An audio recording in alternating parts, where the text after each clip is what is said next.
What's up, guys? My room is in shambles, so I have it like as best as I can show you guys without showing my room. I'm mid-cleaning it, but I just got this pencil.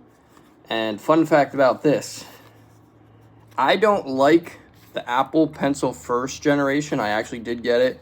You do have to use a adapter for the 10th gen. So what I did was I actually returned the Apple Pencil. I've been using the Logitech for some time now because I actually don't like using pressure sensitivity. And it is in Procreate. I like to manually adjust those kind of things because I don't have true control of the pencil on the artwork, I feel like. My type of style where I do pet artwork, and I'll show you a little bit here. I just like constant pressure and being able to change everything manually and get exactly what I want without having to guess how much pressure I have to and get it adjusted to all that. I might be a minority in all that. I don't know. We've been using the Logitech pencil. I love this thing. The only downside is, well, I lost the cap that covers the charging port, which is lightning, which is kind of annoying, but I still have lightning laying around.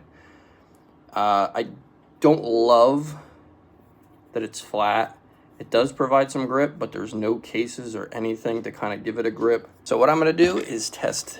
I'm going to test if this pencil actually can work as good as the Logitech or is close enough, because I don't like the fact that I can't really do anything for the grip. It's nice up until like maybe 20 minutes in working, and then my hand starts cramping. O-rings from Gauge, earrings, tunnels to kind of give it more grip, but I just would prefer something. And I was like, you know what? I don't love the Apple Pencil for the main reason of the pressure sensitivity. So I tried one that's not pressure sensitive. This is not the USB-C version that plugs in, but it's kind of cool. It has a USB-C instead of the lightning like the first gen. That actually has a little tail that it stays on with. There's a button, which I did not want to get another touch sensitive one. When I had those, every time I would like bump it by accident, it would shut off. I don't know how, but it wasn't just really sensitive to this point. It was like sensitive to the whole pencil. I hated it. We're gonna try this. I'm gonna show you guys a demonstration just to see if you can get something for 20 bucks that is as good as an Apple Pencil without pressure sensitivity. I'm gonna go on Procreate here. I'm gonna go on Procreate. I think it said you just have to power it on. And it works. That's crazy. It doesn't use Bluetooth, so it's strictly just the magic of this pencil. Now I'm going to also screen record this, but show you guys from my point of view, from my eyes perspective, what this looks like for lag and all that.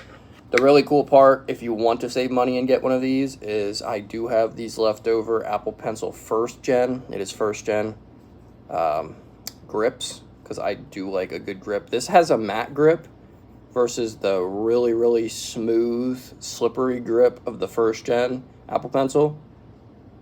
But these things fit perfectly on them. So we are going to try this out here. And it fits perfect. All right, screen record and show you guys. So for me, the true test is just the latency, and we're gonna go off of what my phone sees, which is probably what my eyes will see too. All right, let's actually try to do something detailed. Or palm rejection works. Let me just rest my palm. You guys see contact? All right. That actually works crazy good. Hello, my name is... I don't know why, but it literally looks faster than my Logitech. I don't know if that's possible or if it's just the fact that it's a newer thing. All right, and then I will show you guys what I mean by the reason why I like for my artwork to just go into Procreate here when I'm drawing and manually adjust this. So if I want a tiny thing for detail, I'll just do a tiny one, but I don't want to like be worried about how hard I'm pushing on it. Now we can expand this just because I think this one says that it's, okay, I don't know which tip is sensitive to that.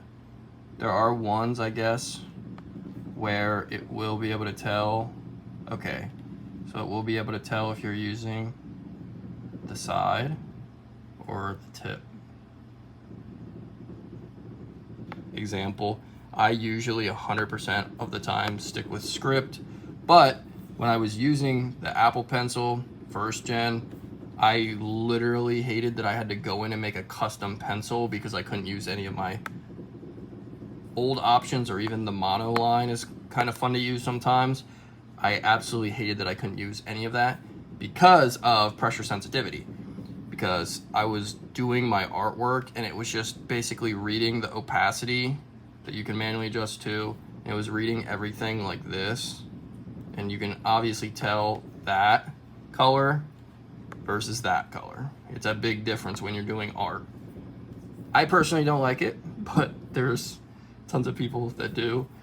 I would 1000% recommend this pencil, and I'll stay up to date with you guys. Also, people were asking if I still recommend the case/keyboard, and I 100% do. The only problem I'm experiencing is the hinge did get a little loose on me, so when I'm doing stuff I have to make sure it's just at a certain point so it won't move, because like you can see it wiggles. But for most things I don't have a problem with it, and if I put it all the way back I don't get any wiggle, so it's fine for me for the price that I paid. One of the cheapest options out there, and everything still works perfectly fine. Keyboard works fine, lasts like a week before I have to charge it, and most of the time I am using it in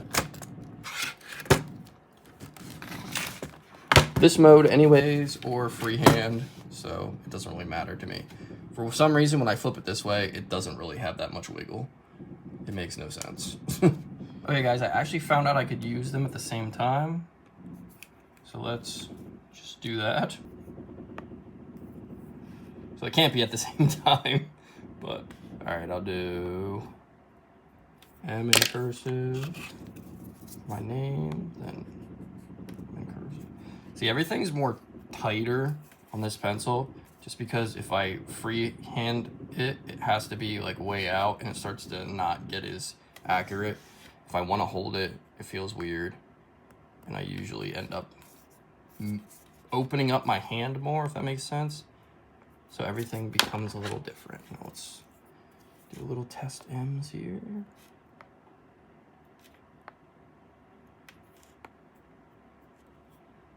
Honestly, this is as good as at least the Apple Pencil 1st gen. It's as good as the Logitech, I would say too, just because my eye is not catching a difference at all. We will mention all the pros now to this over the Apple Pencil 1st gen, just so people can reconsider and maybe choose this if they're trying to be on a budget. We'll say 1, the benefit of having this over an Apple Pencil, you have USB-C to charge, so you can actually charge directly on your iPad. 2, Apple Pencil pairs and then it never turns off. It uses this accelerometer and motion detection to power itself off after a certain given time. When I had mine, it was maybe getting like 3 to 4 hours of use, and then it would power off, and then I would check it back and it would almost be dead. So I don't know how well it worked, and it's annoying that if I like moved it out of the way, or if I was just like putting it on the end stand or something like that. Since it didn't stick to my iPad, I had no way to keep it from moving, and that would kill the battery too.